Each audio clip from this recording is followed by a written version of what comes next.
Student, here your SST teacher Anita welcomes you in SST solution point. Today I will continue the last chapter, Rise and Spread of Islam. This is the part 2. In the part 1 we already read about the Arabia land and the Prophet Muhammad and his life. In this topic we will study about the teachings of Islam and the spread of Islam. So in Arabic language, the word Islam means the submission to the will of Allah, means the great devotion for one God in this religion. You have to follow one God, which is Allah. The teaching of Islam are very simple and no hard and fast rule. So we will start first. Only one God means there is only one God, which is Allah. In this religion you have to follow only one God, and which is powerful, merciful and invisible. And Muhammad was the last and greatest of Allah prophet. जो मोहम्मद थे वो last profit थे अल्लाह के, जिन्होंने अल्लाह की जो भी अल्लाह की टीचिंग थी, जो भी अल्लाह के मैसेज थे वो लोगों तक दिए. Second, all man are equal. इसमें सभी मैन इक्वल होंगे, इसमें कोई भी क्लास हेटर नहीं होगा, सभी के साथ इक्वल बिहेव किया जाएगा. थर्ड, ऑब्जर्व ऑफ पर्दा मीन्स वुमेन इसमें पर्दे में रहेंगी. ये इनका रूल है, ये इनको बहुत स्ट्रिक्टली फॉलो करना होता है. सभी वुमेन पर्दे में रहती हैं, जिसको बुर्का बोलते हैं. And should be respected in their religion, और वुमेन का पूरा रिस्पेक्ट किया जाएगा इस रिलीजन में. Next, no idol worship. इसमें कोई भी आइडल वर्शिप, अदर रिलीजन की कोई भी वर्शिप नहीं होगी. यानी अगर आप मूर्ति पूजा करते हो या आप किसी अदर देवता को मानते हो, नेचर की पूजा करते हो, स्टार की, वो सब बंद है. इसमें सिर्फ एक अल्लाह की आपको प्रेयर करनी है. Next, 5 pillars. ये इस्लाम के कुछ 5 पिलर्स हैं, लाइक 5 ड्यूटीज़, जिसको सभी को, जो भी इस्लाम एक्सेप्ट करता है, ये 5 ड्यूटीज़ उनको फॉलो करनी होती है, जिनको 5 पिलर के नाम से जाना जाता है. तो फर्स्ट हमारा पिलर है कलमा तैयबा. कलमा तैयबा means there is no god except Allah and Mohammad is his prophet. Same वही थिंग है कि अल्लाह से अलग कोई भी भगवान नहीं है, और जो प्रॉफिट मोहम्मद हैं वो उनकी मेन प्रॉफिट है, यानी एक इंस्पायरिंग टीचर हैं. नेक्स्ट, नमाज. इसमें हर किसी को, जो भी इस्लाम को एक्सेप्ट करता है, उसको दिन में 5 टाइम नमाज पढ़नी है. नमाज पढ़ने के कुछ रूल्स होते हैं, वो उसमें डिटेल में दिए हुए हैं. इनकी बुक, हॉली बुक जो है कुरान, उसमें दिए हुए हैं. नेक्स्ट, ज़कात. ज़कात का मतलब है giving alms to the poors, यानी पुअर लोगों को हेल्प करना, चाहे वो मेडिसिन में हेल्प करना, पैसे में हेल्प करना, किसी भी तरह से इसमें पुअर लोगों की हेल्प की जाती है. नेक्स्ट है रोज़ा.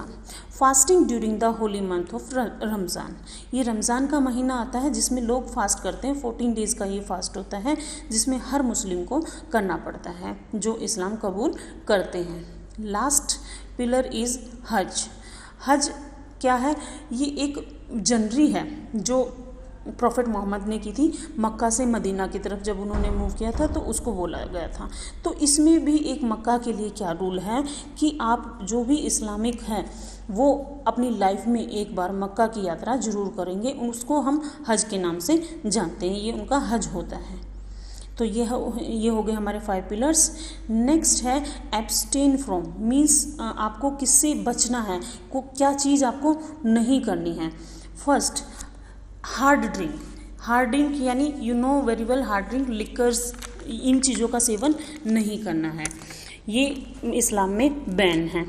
एब्सटेन फ्रॉम का मतलब ही है कि किन चीज़ों पे बैन है, कौन सी चीज़ें आपको इस्लाम में फॉलो नहीं करनी है. सेकंड इज़ गैम्बलिंग मीन्स जुआ वगैरह खेलना, पैसे लगाना, ये सब गैम्बलिंग है. इसमें इस्लाम वाले लोग गैम्बलिंग नहीं करते हैं. ईटिंग पॉक यानी पिग का जो मीट है वो इसमें बैन होता है। ये लोग मुस्लिम लोग जो होते हैं पिग का मीट नहीं खाते हैं। इनके अकॉर्डिंग ये बहुत डर्टी एनिमल होता है और वो लोग अपने इस जो भी रिचुअल है इस्लामिक उनके अगेंस्ट मानते हैं इसको, ईटिंग पॉक को। चार्जिंग इंटरेस्ट ऑन लोन, यानी लोन देना किसी को इंटरेस्ट पे, ये इसमें बैन होता है। आप किसी की वैसे हेल्प कर सकते हो, लेकिन इंटरेस्ट पे लोन देना ये बहुत बुरा मानते हैं। ये कभी भी किसी को इंटरेस्ट पे लोन नहीं देते। तो ये हमारी हो गई टीचिंग ऑफ इस्लाम। आगे हम पढ़ेंगे स्प्रेड ऑफ इस्लाम, इस्लाम का कैसे कैसे स्प्रेड हुआ। जो प्रॉफिट मोहम्मद थे उनके सक्सेसर नोन एज खलीफा, यानी प्रॉफिट मोहम्मद के जो सक्सेसर थे उनको खलीफाज के नाम से जाना जाता था। खलीफाज कौन होता था? इनका सबसे बड़ा पॉलिटिकल एंड रिलीजियस गुरु होता था, जो बहुत बड़ा हेड माना जाता था मुस्लिम कम्युनिटी का। Prophet Muhammad's successor was known as the Caliph. Caliph was title given to the head of Muslim community. The Caliph gradually became the political as well as religious head of the Muslim community.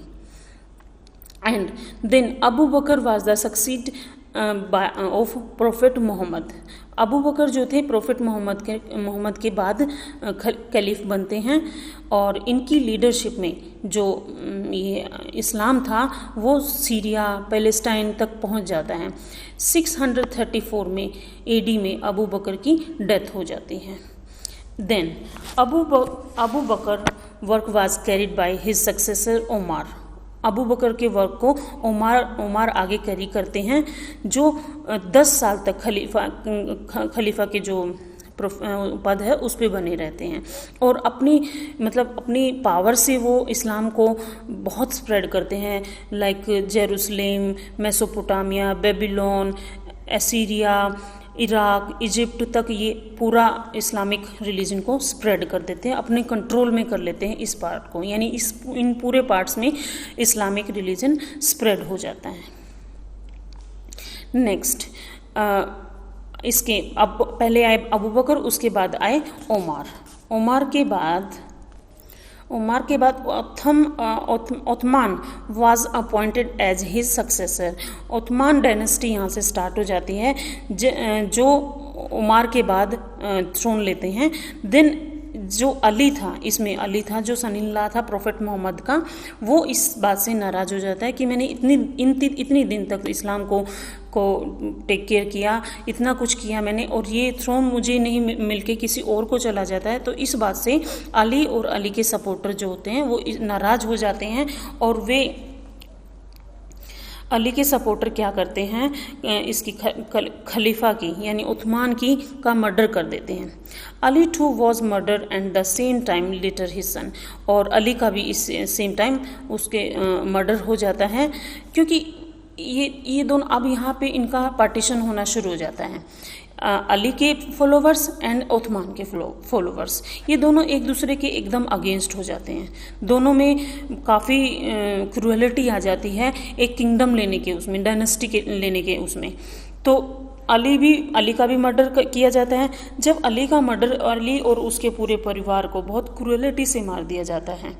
And then क्या होता है, इस्लाम का split हो जाता है 2 groups में, Sunni and Shias जो थे वो अली के फॉलोवर्स को बोला जाता था। जो अली के फॉलोवर थे, अली एंड हुसैन के जो फॉलोवर थे, वो शियाज माने जाते थे। और शियाज जो हैं, इनका मुहर्रम एक फेस्टिवल आता है, उस पे अली और अली की फैमिली के मरने का दुख मनाते हैं। बहुत ये लोग मस्जिद में जाके बहुत क्राई करते, रोते हैं बहुत ज़ोर ज़ोर से, और अपने आप को कोड़े मारते हैं, ब्लड निकाल लेते हैं पूरा। तो मुहर्रम को इस तरह से वो लोग सेलिब्रेट करते हैं कि हम आज दुख मना रहे हैं अपने जो खलीफा थे अली और उनकी फैमिली के मरने का। तो ये होता है इसका स्प्लिट हो जाना शिया और सुन्नी में। Then empire was ruled by the Umayyad dynasty. Umayyad dynasty Ottoman वाली डायनेस्टी से ही रिलेटेड होती है, जो अपनी कैपिटल सीरिया को, दमास्कस को अपना कैपिटल बनाते हैं, जो आज प्रेजेंट में सीरिया है। The Umayyad won new territory and spread Islam in all directions. They made Arabic language their official language, बना लेते हैं अरबिक को, और कुछ फेमस बिल्डिंग्स भी वो बनाते हैं, जैसे डोम ऑफ द रॉक जो जेरूसलम में है, उमैयाद मॉस्क्यू बनाते हैं जो दमास्कस में है। ये उनकी आर्किटेक्चर होती है। Then Umayyad dynasty was overthrown by the Abbasid dynasty. Abbasid dynasty अब खलीफा बन जाती है और ये बहुत पावरफुल एम्पायर होता है। Abbasid dynasty ruled over 500 years, बहुत लंबे टाइम तक ये रूल करते हैं। एंड ये क्या करते हैं, अपनी कैपिटल जो दमास्कस पहले बनी हुई थी उसको बगदाद में शिफ्ट कर देते हैं। और इस रैन को, जो ये अब्बासिद है, इस रैन को इस्लामिक गोल्डन एज के नाम से जाना जाता है, क्योंकि इसी टाइम में साइंस, आर्ट, लिटरेचर, मैथमेटिक्स सभी डिसिप्लिन में ये लोग प्रोग्रेस करते हैं। Later, the Caliphate of Baghdad reached its climate under the Harun al-Rashid 1786 से 1809 तक, जो लास्ट में इनका क्लाइमेक्स आ जाता है। हारून अल-रशीद इसको एम्पायर को संभालता है, लेकिन इनकी डेथ के बाद जो ये अरबियन एम्पायर है वो टुकड़ों में बट जाता है। एंड सबसे इम्पोर्टेंट जो था अब्बासिद डायनेस्टी के डिक्लाइन की सबसे बड़ी वजह क्या थी, इनका वीक सक्सेसर्स का बनना। और ये लोग क्या करते थे, ये ज़्यादा इंटरेस्ट मनी में रखते थे, मनी गैदरिंग में ज़्यादा इंटरेस्ट इनका होता था, ना कि अपने रिलीजन पे भी इनका इतना इंटरेस्ट नहीं रहा था, और ना ही वो उसको स्प्रेड करने में इंटरेस्ट ले रहे थे। सबसे ज़्यादा इनका मनी मैटर्स में ज़्यादा इंटरेस्ट होने की वजह से इनका फॉल हो जाता है, और देन तुर्क इनको कंट्रोल करना शुरू कर देते हैं। पूरे ईस्टर्न प्रोविंस में तुर्क लोग अपना स्प्रेड कर लेते हैं, वो अपने पूरे पार्ट को, ईस्टर्न पार्ट को अपने कंट्रोल में कर लेते हैं, और तुर्किश धीरे धीरे अपने पॉलिटिकल पावर को बढ़ाने लगते हैं। देन इनका ऑलमोस्ट एंड हो जाता है, यहाँ पे इस्लामिक मीन्स जो ये डायनेस्टी चल रही थी इनका एंड हो जाता है। नेक्स्ट टॉपिक है impact of Islam on the society. इससे पहले हम थोड़ा मैप के जरिए हम इस्लाम के स्प्रेड को, एरियाज़ को देखेंगे, जिसमें एक मैप की एनिमेशन है, उसको आप ध्यान से देखना कि किन पार्ट में, वर्ल्ड मैप में किन पार्ट में इस्लाम धीरे धीरे स्प्रेड होता है।